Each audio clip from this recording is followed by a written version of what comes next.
Dreamscape presents The Dozier School for Boys, Forensics, Survivors, and a Painful Past by Elizabeth A. Murray, narrated by Steve Wojtas. Chapter 1. Reforming Wayward Youth.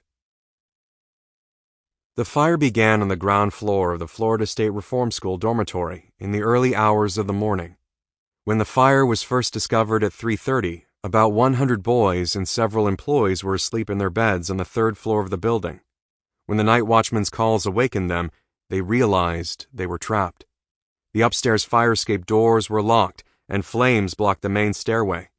The building's wooden floors had recently been painted with oil-based paint and were burning rapidly. The residents scrambled frantically to get out. Many ran to an alternate stairwell and escaped. Others were not so fortunate. One boy and 2 employees near the fire escape fell to their deaths through the collapsing floor. Others died elsewhere in the building, most likely from smoke inhalation. The dormitory burned completely to the ground. The charred remains of several bodies were recovered from the fire's residue and were buried in Boot Hill, the school cemetery. The cause of the fire and the number of dead were never confirmed and are still debated. Character fitting for a good citizen. The Florida State Reform School was a juvenile incarceration center established by Florida law in 1897.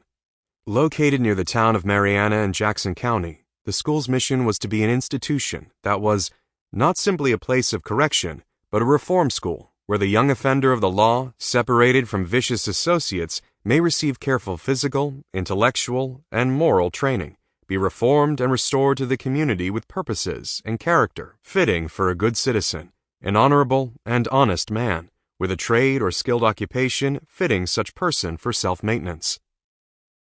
By 1914, the year of the fire at the school, the United States was a prosperous nation. The Industrial Revolution of the previous century had brought machine-based manufacturing to Europe and the United States. The new technologies were mechanized and powered by steam-based, coal-powered engines. Transportation, communication, and farming industries no longer solely relied on animal and human hand labor. They were becoming more reliant on machines built by workers in factories. Thousands of Americans migrated to cities, hoping for jobs in factories, but instead of prosperity, many found poverty and despair. Without labor laws to protect them, children worked 12 to 16-hour shifts in factories for only $1 or $2 a day. And because they were small, children also worked in narrow, underground mine shafts, digging up coal to power the engines of steam locomotives. Sample complete. Ready to continue?